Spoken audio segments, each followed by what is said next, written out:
देव आशा टाकूनी नाही तेची घेता शिरी होईल दुरी निज पंत नातीले ते माझे तुझे कोण ओझे वागवे नाही तेची घेता शिरी होईल दुरी निज पंत तुका म्हणे अंतराय देवी काय जिनेते नाही तेची घेता शिरी होईल दुरी निज पंत पांडुरंगा करू प्रथम नमन दुसरे चरणा संतांचिया त्यांच्या कृपादाने कथेचा विस्तारू बाबाजी सद्गुरु दास तुका जयाचे केलिया स्मरण होय सकळ विद्येचे अधिकरण तेची वंदू श्री चरण श्री गुरूंचे ते नमस्कारुण्याता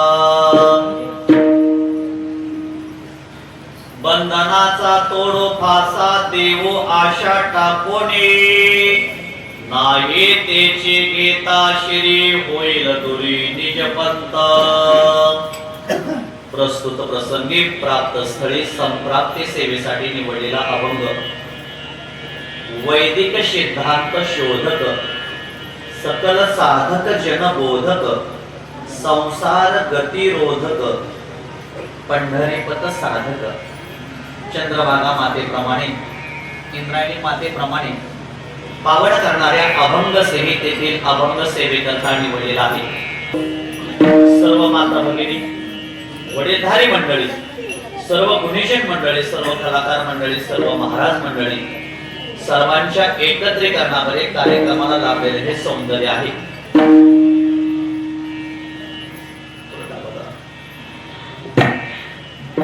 अकारण कारण वरून आले अखिल गुण निधान जगदाधार अखिल विश्व संत आवाज कमी आहे त्याचा मला येत नाही आवाज बंद आहे वाटतं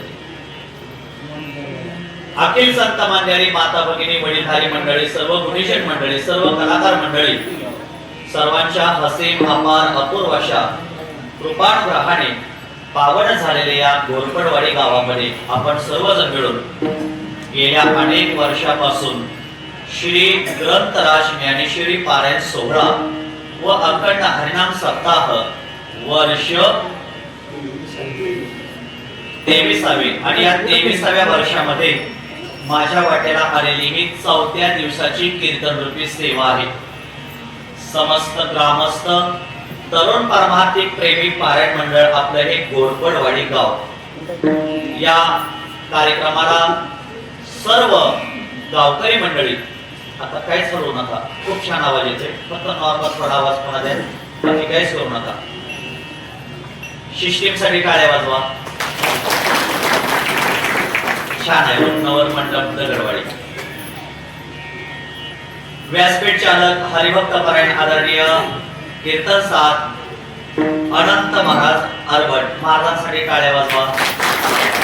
मृदंगाचार्य माझे परमित्र आदरणीय हरिभक्त पारायण सागर महाराज मिसाळ त्यांच्यासाठी टाळ्या वाजवा। गायनाचार्य हरिभक्त पारायण पंकज महाराज आगरकर संतोष महाराज विनेकरी सर्व गोरपडवाडी ग्रामस्थ तुम्ही टाळ्या वाजवायचे मी करायचं नाही, मी नाव घेतले टाळ्या वाजवायचे। सर्व भजनी मंडळ पाठीमागे उभा राहिलेले सर्व टाळकरी वृंद आहेत, गायनाचार्य मृदंगाचार्य गावातील सरपंच उपसरपंच चेअरमन व्हाईस चेअरमन ग्रामपंचायत सदस्य मेंबर असतील बचत गटाच्या अध्यक्ष उपाध्यक्ष सर्व महिला मंडळ गोड विद्यार्थी माझ्या समोर बसलेले आहेत।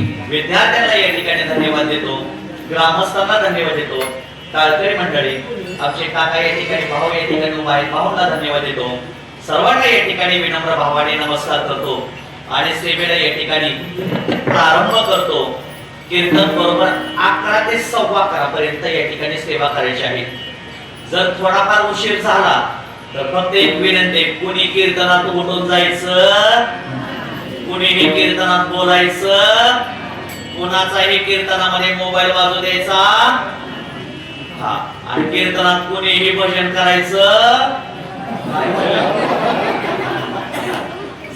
मिळून भजन करायचं आणि सगळ्याला विनंती आहे कीर्तनात कोणीही झोपायचं नाही. काय झालंय भरपूर जेवण केले आणि जेवल्यानंतर अन्नामध्ये नशे असते. ज्वारीपासून दारू तयार होते म्हणजे मला काय माहिती नाही वाचून सांगतो तुम्ही माणसा काय पट्टी लावली काय तुम्ही नाही काय अन्नामध्ये नशा असते. जेवण केलं की माणसाला झोप लागते. खऱ्या अर्थाने मला मोहन काका असतील राजू मामा असतील सर्वांनी एक विनंती करायची. आपण 9 ते 11 कार्यक्रम 23 वर्ष झालं करतोय पण जर तुम्हाला थोडा बदल करता आला तर करा. 7 ते 9 कीर्तन घ्या आणि कीर्तन झाल्यानंतर सगळ्यांना महाप्रसादाचं आयोजन करा. 100% आपल्याला खंडोबाराया आशीर्वाद दिल्याशिवाय राहणार नाही. माझी विनंती आहे साहेब येथे 2-3 दिवसांनी किंवा सगळ्यांशी एकमेकाशी चर्चा करा. 9 ते 11 कीर्तन पूर्वी बरं होतं पण आता जड जायला लागलेलं आहे. म्हणून एक विनंती आहे दादांना माझी विनंती आहे दादांचं मार्गदर्शन पहिल्या वर्षापासून आतापर्यंत या ठिकाणी सध्याला असतं. दादांना अलीकडे येता येत नाही तब्येतीमुळं. जवळजवळ 89, 90, 87, 88 वर्ष होईल दादांचं या ठिकाणी झालेलं आहे. गेल्यानंतर मगाशी बसलो दादांपाशी 2 मिनिटं दादांची भेट घेतली. जवळजवळ 15-16 वर्ष झालं आपल्या गावामध्ये मला कीर्तन करण्याचा या ठिकाणी योग येतोय आणि आरबट महाराज पहिल्या वर्षापासून आपल्या कार्यक्रमाला या ठिकाणी उपस्थित आहेत. पहिल्या वर्षापासून महाराज या ठिकाणी आहेत. सर्व भजनी मंडळ खंडोबारायांचा कार्यक्रम या ठिकाणी होतोय. आपल्या इंदापूर तालुक्यामध्ये अनेक देवाची मंदिर आहेत पण खंडोबाचे मंदिर जरा दुर्मिळ आहेत. आपल्या हिंदू धर्माचं नवे आपल्या महाराष्ट्राचं आराध्य दैवत कुलदैवत जर कोणतं असेल तर जेजुरीचा खंडोबा आहे. आपल्या महाराष्ट्राचं कुलदैवत. काल गेल्या आठवड्यात 1-2 दिवसामध्ये इंदुरीकर महाराज या ठिकाणी आले. त्यांनीही जागरण केलं आणि हे आता इथं आल्यानंतर मला आमचंही कुलदैवत खंडोबा आहे. मलाही खंडोबाचं दर्शन झालं. काय मनात इच्छा आहे त्यांच्या पुढे बोललो. माझं समजा एखाद्या किराणा मालाच्या दुकानाला उद्घाटनाला जर कीर्तन घेतलं तर एका किराणा माला दुकानाचं 2 किराणा माला दुकानामध्ये बरं का. माझं कीर्तन जर एखाद्या मॉलच्या उद्घाटनाला झालं एका मॉलचे 2 मॉल होतात बघा. माझं कीर्तन जर बंगल्याच्या उद्घाटनाला झालं तर एका बंगल्याचे 2 बंगले होतात आणि माझं कीर्तन जर एखाद्याच्या लग्नाला झालं तर एका लग्नाची होत नाही. एक विनोदाचा राग सोडून द्या. म्हणून आपल्या सगळ्यांचं कुलदैवत जेजुरीचा खंडोबा आहे. वर्षातून आपण एकदा तरी खंडोबाला गेलं पाहिजे. परंतु जेजुरीचा खंडोबा दोन्हीही पत्नीसहित आपल्या घोरपडवाडी गावामध्ये आले. खऱ्या अर्थाने आपल्या गावाचं भाग्य उजळलं. म्हणून भव्य दिव्य स्वरूपाचं मंदिर या ठिकाणी आहे आणि या मंदिरामध्ये आपण सर्वजण मिळून कार्यक्रम करतो. सप्ताह गावामध्ये का करायचा याचं काही कारण आहे. या सप्ताहाच्या निमित्तातून आपली तरुण मुलं एकत्र यावीत. या सप्ताहाच्या निमित्तातून आपली जी मुलं वाईट मार्गाला गेलेली ही वाईट मार्गाला गेलेली मुलं निर्व्यसनी व्हावीत. हिंदू धर्म टिकावा आणि गावातील सर्व लोक एकत्र येऊन गुण्या गोविंदाने आपले एकमेकाचे विचाराची देवाणघेवाण व्हावी म्हणून गावामध्ये सप्ताह करावा. वाईट मार्गाला गेलेली पिढी चांगल्या मार्गाला यावी. जी व्यसनाला गेलेली पिढी ही निर्व्यसनी व्हावी. आपला हिंदू धर्म टिकावा आणि सर्व समाजाने आपल्या या हिंदू धर्माने एकत्र यावं आणि एकत्र येण्याचं एकच ठिकाण आहे. ते ठिकाण म्हणजे हा अखंड हरिनाम सप्ताह आहे. या सप्ताहाच्या निमित्तातून आपण सर्वजण मिळून या ठिकाणी एकत्रित येतो. आल्यानंतर खंडोबाची सेवा करतो. याबरोबर संत श्रेष्ठ ज्ञानोबांची सेवा करतो. केली पाहिजे. जगद्गुरु तुकोबराय महान संत आहेत त्यांचीही आपण आपल्या जीवनामध्ये सेवा केली पाहिजे. नाथ बाबा यांची सेवा केली पाहिजे. अनेक संतांची सेवा केली पाहिजे. का या देहाला आल्यानंतर देवाचं आपल्यावर ऋण आहे. पंढरीश्वर पांडुरंग परमात्मा त्याचा आपल्यावर ऋण आहे का? वैकुंठामध्ये राहणारा भगवान परमात्मा, तो भगवान परमात्मा सोलापूर जिल्ह्यातल्या पंढरपूर गावामध्ये आला. का आला? सगळ्यांना त्या देवानी, सगळ्या समाजाला, सगळ्या लोकांना देवाचं दर्शन व्हावं. वैकुंठात आपल्याला दर्शन होणार नाही, या मृत्यू लोकात दर्शन होईल, म्हणून भगवान परमात्म्याने वैकुंठ सोडलं आणि सोलापूर जिल्ह्यामध्ये येऊन विटेवर उभा राहिला. समचरण दृष्टी विटे बरे साजरे, तेथे माझे हरी वृद्धी राहो विठाला.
आपण सप्ताह करतोय. या 23 वर्षामध्ये आपल्या गावातली किती मुलं कीर्तनकार झाले, गायक झाले, काळकरी झाले? हात वर करा. 10 रुपयाचं बक्षीस देतो. बाळांनो, तुम्ही आता एवढं तरुण आहे, परीक्षा झाली त्याने खाली बसलाय, काय घ्या, कीर्तनामध्ये उभा राहिलं पाहिजे. आपल्या गावातली मुलं कीर्तनामध्ये उभा राहिली पाहिजे, कीर्तनामध्ये नाचले पाहिजेत.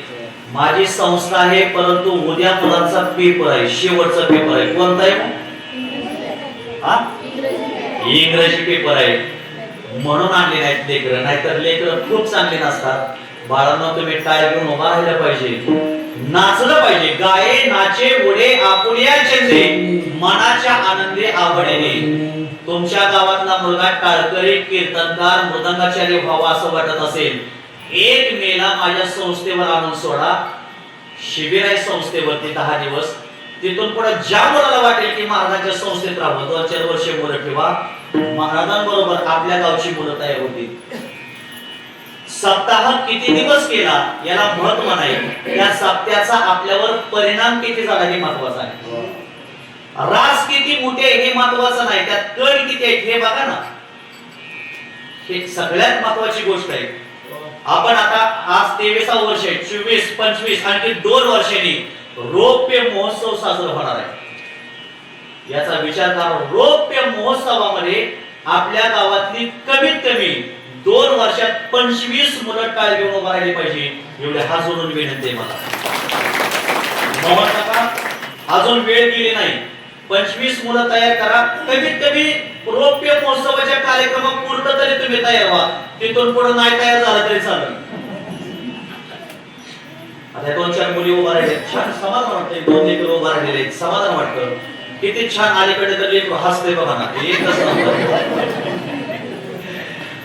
असं वाटतंय की पप्पीच घ्यावी एखादी.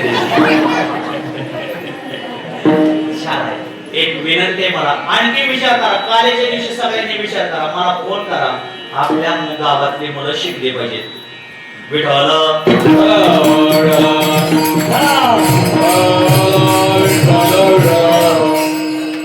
अभंगाकडे येऊ. या विषयांतर करायला नको, इतर वेळ कमी झाला. 10-11 वाजून एका लवकर येतात, 10 वाजून गेलेले आहेत. अभंग जगद्गुरु तुकोबरायांचा आहे. या अभंगामध्ये जगद्गुरु तुकोबरायांनी आपल्या जीवनामध्ये प्रतिज्ञा केलेली आहे. मानवी जीवनामध्ये परमार्थ मार्गावर वाटचाल करत असताना मनाचा माणसाला निग्रह करावा लागतो.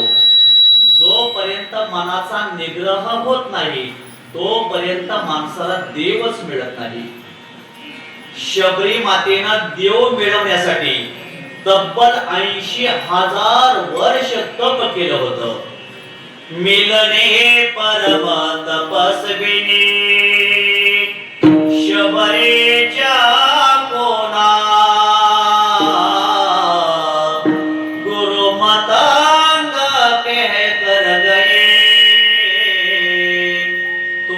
मिलेंगे राम, कब दर्शन देंगे राम दीन हितकारी, कब दर्शन देंगे राम परम हितकारी, रास्ता देखत शबर की उमर गई सारी, रास्ता देखत शबर की उमर गई सारी.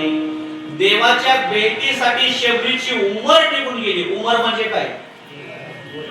व्हेरी गुड, बरोबर आहे. उमर मराठी हिंदीमध्ये शब्द आहे ना. उमर म्हणजे आयुष्य निघून गेलं तरीही वाट पाहिली शबरी मातेनं. देव आज येतील, देव उद्या येतील, देव या वर्षी येतील, देव पुढच्या वर्षी येतील.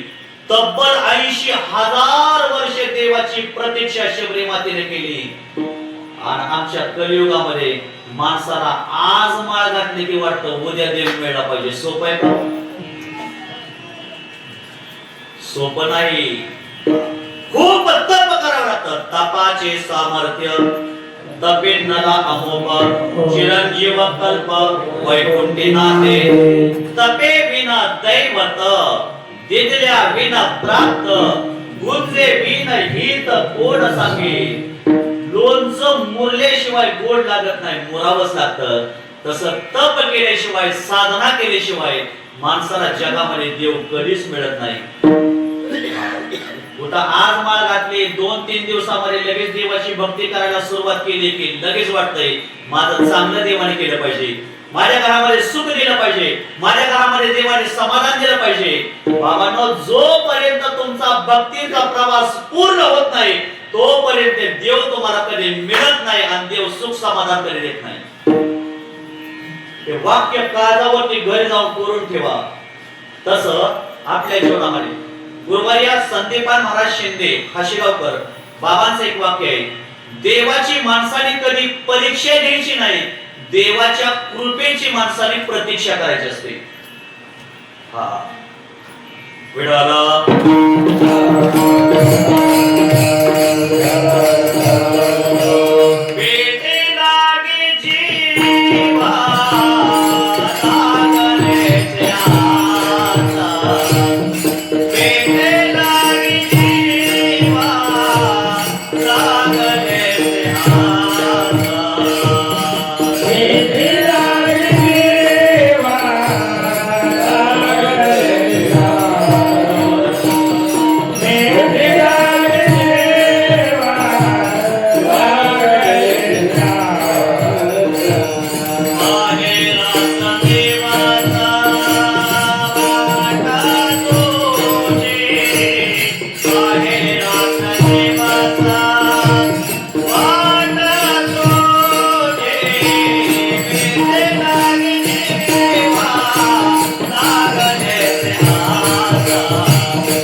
मनाचा निग्रह केला आणि देवाला प्रतिज्ञा केली, मी माझ्या जीवनामध्ये बंधनाचा पाश तोडणार आणि आशा टाकून देणार.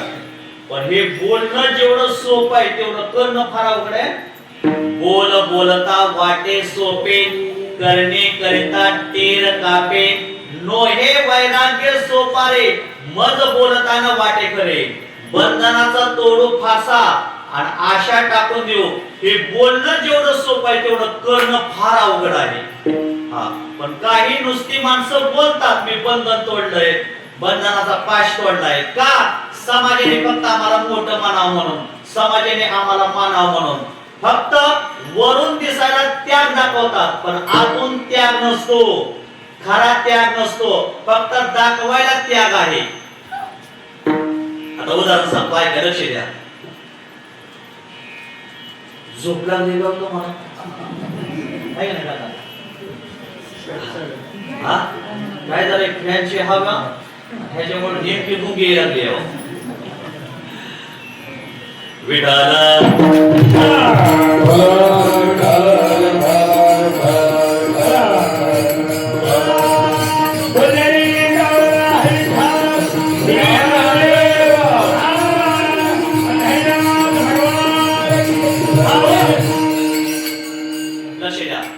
बंधनाचा तोडो फासा देऊ आशा टाकून बोलण्यापुरतं सोपं आहे, पण करणं फार अवघड आहे. वाजवून मला काही लोक फक्त बोलतात आम्ही बंधनाचा पाश तोडलाय, आम्ही गळ्यामध्ये तुळशीची माळ घातली, आम्ही प्रपंचाचा त्याग केलेला आहे. फक्त बोलण्यापुरतं फक्त दाखवतात, पण अंतःकरणामध्ये खरा त्याग नसतो. एक संन्यासी गंगेला स्नानाला निघाला, भगवे कपडे अंगावर आहेत, वस्त्रात भगवे अंगावर घातलेले आहेत आणि गंगेकडे स्नानाला निघाला. जाता जाता त्याला 1 तोळ्याची सोन्याची मुदी दिसली. त्या संन्याशाला काय दिसली हो? हा 1 तोळ्याची सोन्याची मुदी म्हणा किंवा म्हणा अंगठी म्हणा, त्याला दिसली. दिसल्याबरोबर नेमका तिथंच थांबला, उचलायला गेला, हात लावला आणि हात लावता लावता मनात विचार आला, आपण संन्याशी आहे. आपण कोण आहे? संन्याशी आहे. आपल्याला या अंगठीची मुदीची काही गरज नाही, आपण कोणाचं घ्यायचं नाही. पण अंगठी सोन्याची दिसल्यानंतर पुढं जाई नाही बी आणि घे नाही बी. हात लावा तर संन्यास आडवा येतो आणि नाही घ्यावा तर 1 तोळ्याचं नुकसान कसं सहन करायचं? 1,42,000 ते 43,000 रुपये आज तोळा सोनं आहे बरं का. बरोबर आहे का चूक आहे? हा यांना काय म्हणायला? ऐकून आहे साहेब, ऐकून आहे. घे नाही बी सोन्याची मुदी आणि जाई नाही बी. घ्यावा तर संन्यास आडवा येतो, नाही घ्यावा तर 1 तोळ्याचं नुकसान कुठं सहन करायचं? पण तशीच मुदी 2 पायामध्ये धरून शांत बसला. तेवढ्यात एक धोबेदार आला आणि हाक मारले, ओ धोबेदार ऐक द्या. ते निघालो तो धोण्याचं काटाडो घेऊन गंगेला धोण्यासाठी. काय हो? या म्हणले आज तुमचं कल्याण करतो. ते म्हणला, बाबा द्या आशीर्वाद, रोजच कपडे धुवा लागते, काहीतरी चांगलं होऊ द्या. आशीर्वाद द्या म्हटल्याबरोबर ते धोबेदाराला जवळ बोलवलं आणि सांगितलं, ह्या बाई 1 तोळ्याची सोन्याची अंगठी घेऊन जावा आणि तुमचं कल्याण करा. धोबेदारा म्हणला, किती वेळ झाला साहेब महाराज तुम्ही अंगठी बघितली? महाराज म्हणे 2 तास झाला अंगठी बशी उभा राहिलोय. ते धोबेदारा म्हणला, 8 दिवस झालं बघतोय, माझी नाही तर घेऊ कशाला मी? आता मला विनंती करायची, खरा संन्याशी महाराज आहे का धोबेदार आहे?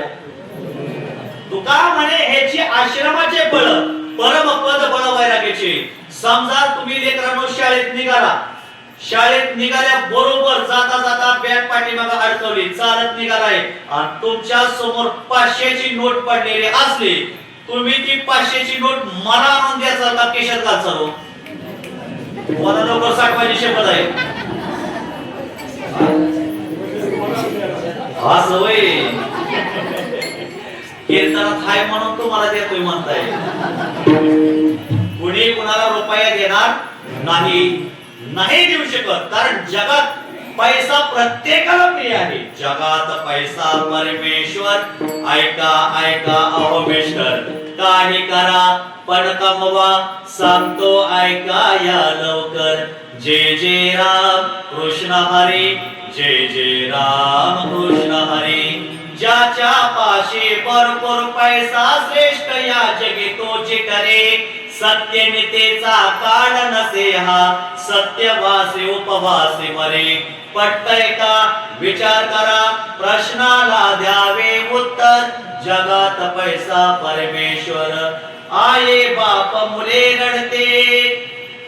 गरीब श्रीमंत फकीरांचे या पैशा वाचून अडते.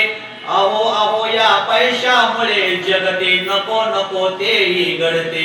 आई बाप मुली रडते, का बरे द्यावे उत्तर. जगात पैसा परमेश्वर, पुन्हा द्याया पैसा नाही. लग्न मुलीच होईना, काय करेल तो बाप बिचारा. दया कुणाला येईना.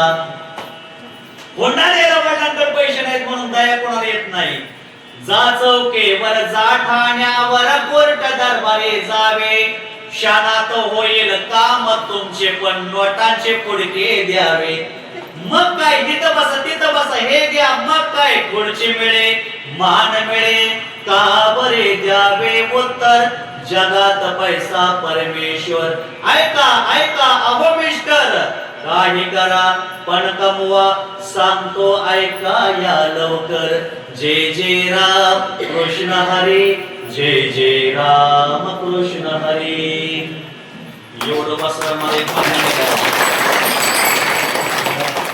जगात पैसा परमेश्वर आज प्रत्येक मनुष्य पैशाला महत्व द्यायला लागलेला आहे मला मान्य आहे पैशाला महत्व द्या आणि प्रत्येक माणसाने पैसा कमवला पाहिजे म्हाताऱ्या माणसाने मुलांना तरुण मुलांना अकार्यक्षम करू नका पैशाला कुठं कोंबडे खाते का आणि पैसा कोणाला जोड पिऊन देतो का पैशावाल्याला कुठं सुख आहे का आणि पैशावाल्याला कुठं समाधान आहे का असं म्हणू नका मुलं अकार्यक्षम बनवू नका एक हात जोडून विनंती आहे वर्गा समोर आला की म्हणायचं जेवढा पाहिजे तेवढा पैसा जीवनामध्ये कमव धन जमीन जेवढा पैसा कमव पण जीवनामध्ये कमवलेला पैसा गावातल्या सप्त्याला नेमाका व्हायला वाटून जा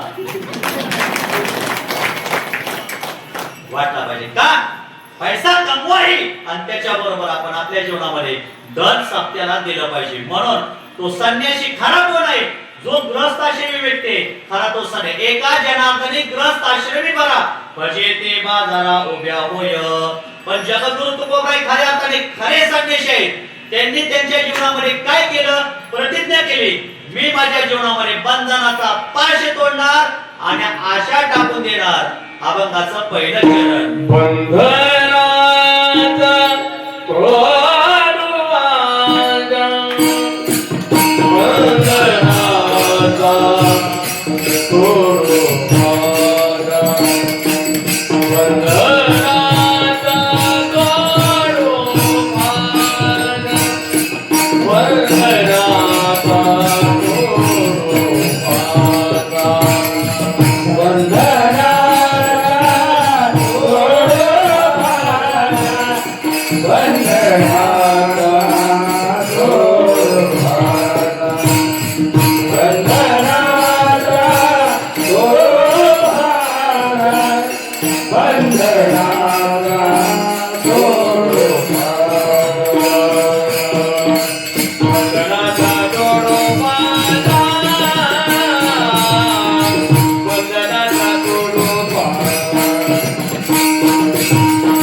माणसाच्या जीवनाला जर काय कारणीभूत असेल तर केवळ आशा कारणीभूत आहे सर्व सुखाची या आशा जन्म गेला क्षण एक मुक्ती यज्ञ नाही केला किणता दिशा शीन पावला माया वेष्टीला जीव माझा माणसाच्या दुःखाला कारणीभूत काय असेल तर काय आहे आशा शब्द सुद्धा बघा ना आशा कोण मोठं करावं लागतं ज्याची कधीही पूर्ण होत नाही त्याचं नाव काय आहे?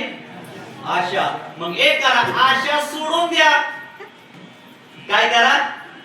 म्हणजे हे तर कोणाचं नाव असेल तर ते बघा सोडून. काल आमच्या मंडळीला म्हणलं आशेमुळेच दुःख आहे, मी आशा सोडून देणार. आमच्या मंडळीचं नाव आशा ना, ते म्हणले तुम्ही सगळं सोडा पण मला सोडू नका कडे. सकाळी म्हणते मी पोरांचं करू का, गुरांचं करू का, रानातलं करू का, स्वयंपाक करू, काय करू मी? तिला म्हणलं तू काहीच करू नको, फक्त तुझं तोंड बंद कर, सगळं मी करतो. आलं लक्षात? चला फक्त एक करा, आशा सोडून द्या. आशेमुळेच माणसाला खऱ्या अर्थाने बंधन आहे. मग आशेचा आणि बंधनाचा कार्यकारण संबंध काय आहे? एक मोळसर मनुष्य दवाखान्यात गेला. दवाखान्यात गेल्याबरोबर डॉक्टरांनी सांगितलं तुमचं जर मी नाक कापलं तर काय होईल? आता मोळसर मनुष्य होता, डॉक्टरांकडे गेले. डॉक्टरांनी सहज बघितलं, म्हणले मी काका तुमचं जर नाक कापलं तर काय होईल? काका म्हणले नाक कापलं तर मला दिसणार नाही. म्हणजे नाकाचा दिसण्याचा काय संबंध आहे? अहो बाबा असं कशाला बोलताय वेड्यासारखं? चांगलं बोला, काहीतरी उत्तर द्या. नाही नाही, मी तुमचं जर नाक कापलं तर तुम्हाला काय होईल? म्हणले मला दिसणार नाही अजिबात. कस काय? म्हणले माझं जर नाक कापलं तर माझा चष्मा काय तुमच्या नाकावर ठेवू काय? जसं चष्मा असेल तरच मला दिसतं, अन्यथा मला दिसत नाही. तसं आशा आहे म्हणूनच बंधन आहे, आशा नसेल तर बंधन नाही. हा कार्यकारण संबंध आहे. आणि आशा माणसाला कधी कुठं घेऊन जाईल हे सांगता येणार नाही. दुःखाला कारणीभूत ठरते. आशेमुळे माणसाला मारावं लागतं, दुःख भोगावं लागतं. ज्याला 10 रुपये मिळतात त्याला वाटतं 100 मिळाले पाहिजे. ज्याला 100 मिळतात त्याला वाटतं 1000 मिळाले पाहिजे. ज्याला 1000 मिळतात त्याला वाटतं मला 10,000 मिळालं पाहिजे. ज्याला 10,000 मिळतात त्याला वाटतं मला लाख रुपये मिळाले पाहिजे. ही मिळण्याची काय आहे हो? हे बरोबर आहे, म्हणजे कळतंय मी बोलतोय ते. आशा, आशेमुळेच माणसाला दुःख आहे आणि आशेमुळेच माणसाला मरावं लागतंय. मासे धरणारे काही लोक असतात, त्यांनी अशी वावभर काठी घेतली, त्या वावभर काठीला एवढी वावभर दोरी बांधली आणि त्या दोरीला एक असं मासा येण्यासाठी एक एवढा असं अर्धा चंद्राचं त्याला हुक लावलं. त्याला काय म्हणते तो?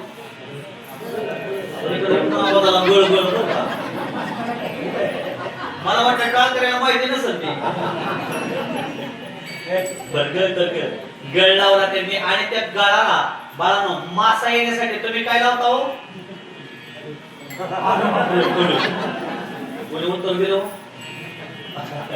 कणिक लावली जाते, दानवा लावला जातो.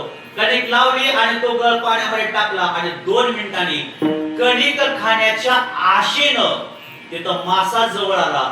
कणिक खातात क्षणी त्या माशाच्या घशामध्ये गळ अडकला गेला. गळ अडकल्याबरोबर तो एका व्यक्तीने जो मासा पकडतो त्याने चमाटी खाली गेल्याबरोबर वर उचलली, तो हाडूस मासा काढला आणि टोपल्यामध्ये टाकला. तुम्ही माणसावर महाराज माहिती अगदी तंतोतंत सांगितले, काय भानगड आहे? चला, आमिषाच्या आमिषे गळ गिळे मासा फुटोनिया घसा मरण पावे. माशाला सुद्धा कणकीची आशा लागली, गळामुळं माशाला सुद्धा मरावं लागलं, घशामध्ये गळ अडकला गेला. तसं आपल्या दुःखाला कारणीभूत आशा आहे आणि वासना आहे. जन्म घेणे लागे वासनेच्या संगे, तेच झाले अंगी हरे रोप. दुसरे एक उदाहरण सांगतो आशेचंच. माकडं धरणारे काही लोक असतात, मोठं भांड घेतात, छोट्या तोंडाचं घेतात. माकडाला सगळ्यात जास्त खायला काय आवडतं? फुटाणे आवडतात. मग त्या भांड्यामध्ये फुटाणे ठेवले, छोट्या तोंडाचं भांड, माकडाने हात आतमध्ये घातला, फुटाणे मोठी धरल्याबरोबर मूठ मोठी झाली आणि तोंड बारक असल्यामुळे मूठ मोठी झाल्यामुळे बाहेर काही निघत नाही. मूठ सोडली, शेंगदाणे वगैरे फुटाणे सोडले की हात बाहेर येतोय, पण फुटाणे मुठीत धरले की हात बाहेर निघत नाही. मग त्याचा खेळ माकडाचा सुरू झाला. माकडे मुठीशी धरले फुटाणे, गुंतले ते नेने हात देते. तुकोबराची काय शुद्ध भाषा आहे. माकडाने हा मोठीमध्ये फुटाणे धरल्यामुळं ते माकडं पकडणारे लोक आले आणि त्या माकडाला घेऊन गेले आणि दोरीवर त्याचा खेळ सुरू झाला. माकडाला सुद्धा मारावं लागलं. कशाच्या? खाण्याच्या आशेनं. काय खाण्याच्या आशेनं? पोटाने खाण्याच्या आशेनं. म्हणून जो खातो पोटाने तो करतो सगळ्यात जास्त पोटाने. विठाल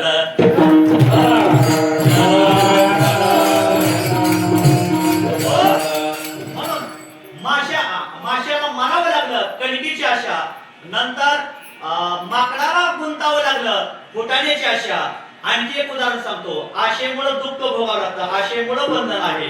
आशा नसेल तर बंधन आहे. हरण पकडणारे काही लोक आहेत. ते हरणाला एक जाळं लावलं जातं. त्या जाळ्यामध्ये हरिण येण्यासाठी हिरव्या घासाच्या पेंड्या ठेवल्या जातात आणि हरिण जाळ्यामध्ये येतं. हिरव्या घासाची पेंडी खाण्याच्या निमित्तातून हरिण तिथे येतं. नेमकं हरिण ती जाळ्यामध्ये अडकलं जातं. हरिण जाळ्यात अडकल्या बरोबर हरिण जाळ्यातून बाहेर निघण्याचा प्रयत्न करतं. पण त्या जाळ्याचा स्वभाव असा आहे, जसं जसं आपण बाहेर निघण्याचा प्रयत्न करतो तसं तसं जाळ्यात जास्त अडकलं जातं. सुटायाचा काही करीतो उपाय, तो देखे पाय गोविले. बाहेर सुटण्याचा जसा प्रयत्न करतो तसा हरिण जाळ्यात जास्त अडकलं जातं. तसं तुम्ही सुद्धा प्रपंचातून बाहेर पडण्याचा प्रयत्न करता, पण प्रपंचामध्ये जास्तच अडकला जाता. टाळ्या बी वाजवा, पण काय करा, जेवढा प्रपंच आपल्याला सोडता येईल तेवढा आपण प्रपंच सोडला पाहिजे. आणि प्रपंच सोडून काय करायचं? आपल्याला जेवढं भगवंताचं नामस्मरण करता येईल तेवढं करावं. का? भगवान परमात्म्याने देह भजनासाठी दिलाय, पण माणसाने याचा उपयोग भोजनासाठी केला. देवे दिला देह, देवे दिला देह भजन गोमाता. देवे दिला देह भजन गोमाता. दिला देह भजन गोमाता. देवे दिला देह भजन गोमाता.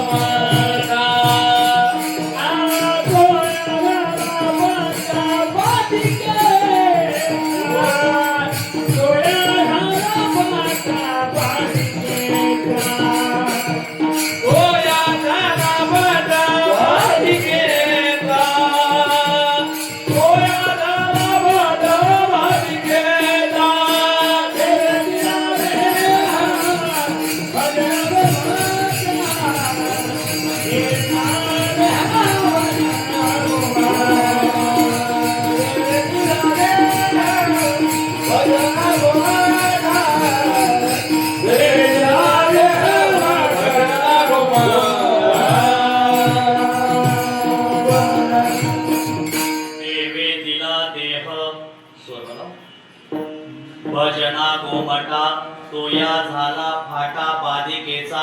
भगवान परमात्म्याने आपल्याला देह भजनासाठी दिलाय, पण माणसाने त्याचा उपयोग भजनासाठी केला नाही, भोजनासाठी केलाय. खावो पिवो मस्त मजा करू. माणसाने भगवान परमात्म्याने देह भजनासाठी दिलेला आहे, भजनासाठी. पण याचा उपयोग आम्ही भोजनासाठी केला. काय काय माणसं लयच खाते द्यावो, लय खाते ती. मी गेल्या वेळेस बोलून गेलो. एक मनुष्य हे तर दाबायचा, हे तर दाबायचा, हे तर दाबायचा, हे तर दाबायचा. म्हणलं असं काय हो करताय? म्हणले महाराज किती खातोय त्याचा अंदाज लागत नाही. जोपर्यंत घेतल्या जागेसारखी होत नाही तोपर्यंत खायचं. ह्याच्यामुळे झोप लागते. एक मनुष्य तर जेवायला बसला, पोटाला सुतडे बांधूनच बसला. मन सुतडे गाव बांधली. म्हणजे महाराज किती खातोय त्याचा अंदाज लागत नाही. सुतडे तुटले की जेवण बंद. पण ज्या कामासाठी आपल्याला जे दिलेलं आहे त्या कामासाठी त्याचा उपयोग आपण आपल्या जीवनामध्ये केला पाहिजे.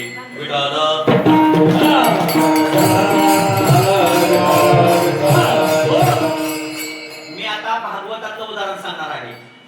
ज्या कामासाठी आपला देहाचा उपयोग आहे त्याच कामासाठी करावा, आणि दुसऱ्या कामासाठी केला तर त्याचा उपयोग आपल्याला होणार नाही.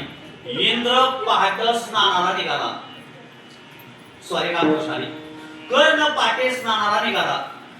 जाता जाता इंद्रा समोर आले आणि इंद्राने कर्णाची कवच कुंडल काढून घेतली. कारण सगळ्यात जास्त ताकद कर्णाकडे कशामध्ये होती हो? कवच कुंडलामध्ये होती. कर्णा सूर्यपुत्र होता. बोलू नका, सूर्यापासून झालेला मुलगा म्हणजे कर्ण आहे. कर्णाला सांगितलं, ए कर्णा, कर्णासारखा दानशूर जगामध्ये कोणी नाही. कर्णाने आजपर्यंत कुणालाही माघारी बिनमुक्त पाठवलेलं नाही. येणाऱ्या अतिथीला दान दिलं. मला तुम्हाला सगळ्याला विनंती करायची, आपल्या दारात कसला बी भिकारी येऊ द्या, आपल्या दारात कसला बी आंधळा येऊ द्या, पांगळा येऊ द्या, कुणीही येऊ द्या, त्याला आपण तांब्याभर पाणी द्या, गोडभर चहा द्या, भाकरीतला चतुरभर तुकडा द्या, 100% तो भिकारी संतुष्ट होईल आणि आपल्याला आशीर्वाद देऊन गेल्याशिवाय राहणार दिलं पाहिजे. मग कर्णाला सांगितलं, कर्णा, आज मी तुझ्याकडे न्यायला आलोय, मला पाहिजे. काय पाहिजे? तुझ्या कानातले कुंडल मला दे. कर्णाने एका मिनिटामध्ये इंद्राला कुंडल काढून दिली. दिल्याबरोबर कर्ण निवांत शांत बसला. इंद्राने सांगितलं, बोल कर्णा, आज मी तुझ्या समोर आहे, मी प्रसन्न आहे, तुला काय पाहिजे ते माग, मी द्यायला तयार आहे. कर्णाने सांगितलं, मला एकच द्या, अर्जुन ज्याच्यानं मरण असं मला एखादं शस्त्र द्या. इंद्राचा अर्जुन हा मानसपुत्र होता. इंद्राने विचार केला, अर्जुन जगायसाठी तर मी हे सगळं करतोय आणि तू तर अर्जुनाला मारण्यासाठी शस्त्र मागितलंय. ठीक आहे, देतो. आज मी तुला शस्त्र देतो करणार, पण एक कर, या शस्त्राचा तुला एकदाच उपयोग करता येईल, पुन्हा करता येणार नाही. एकदाच करता येईल, याचा पुन्हा उपयोग करता येणार नाही. इंद्राने ते कर्णाला शस्त्र देऊन टाकलं. कर्ण खुश झाला. त्याचा मित्र दुर्योधनाला दुर्योधनाच्या जवळ आला. सांगितलं, दुर्योधना, आज आपला विजय आहे, आज मी खुश आहे. काय? अर्जुन ज्याच्याने मरण असं शस्त्र मला इंद्राने आज देऊन टाकलेलं आहे. फटाकडे वाजवले, आनंद उत्सव साजरा केला आणि युद्धामध्ये गेले आणि युद्ध असं सुरू झालं. पण भगवान परमात्म्याने युक्तिवाद मांडला. देवाला भगवंताने सांगितलं, पांडवांना सांगितलं, तुम्ही आज युद्धावर जायचं नाही. भीमाला सांगितलं, भीमा, हेडंबी राक्षिणीपासून, म्हणजे त्याची पत्नी होती, तुझ्यापासून एक मुलगा झाला, त्याचं नाव आहे घटोत्कच. काय करायचं? तो आज युद्धाला घटोत्कचाला लावायचं. भीमाची एक पत्नी होती हेडंबाना राक्षसी, तिच्यापासून मुलगा झाला होता घटोत्कच. आम्हाला रटायो आता कोणा हे राहत यायचं नाही बघा, तिथंच बसायचं पावसाला तरी. हा, विठाल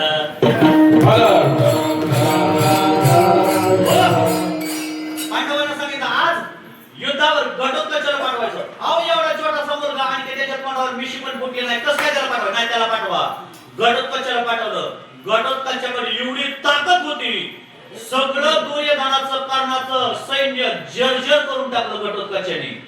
आणि दुर्योधन म्हणाला, लका आपलं सैन्य मारायला लागलं, कर्णा सैन्य मारायला लागलं. अरे, जे इंद्राने दिलेले शस्त्र आहे ते सोडून मार त्याला. नाही म्हणजे मी देणार, मी ते शस्त्र अर्जुनासाठी घेतलेलं आहे. अरे, सगळं सैन्य मारायला लागले, सगळं सैन्य मेलं तर काय होईल? मार त्या घटोत्कचाला, सोड त्याचे शस्त्र. आणि ते शस्त्र घेतलं आणि कर्णाने एका मिनिटात सोडलं घटोत्कचावर. घटोत्कच मेला.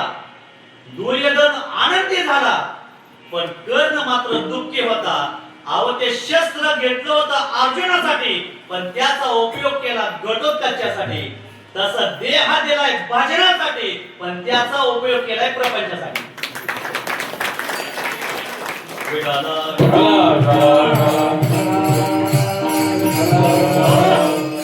म्हणून संसारी माणसं हे प्रयत्नपूर्वक प्रपंच करतात. हा, आणि संत महात्म्यांनी आपल्या विषयामध्ये प्रपंचावर तुळशीपत्र ठेवलं आणि परमार्थाकडे जास्त लक्ष दिलं.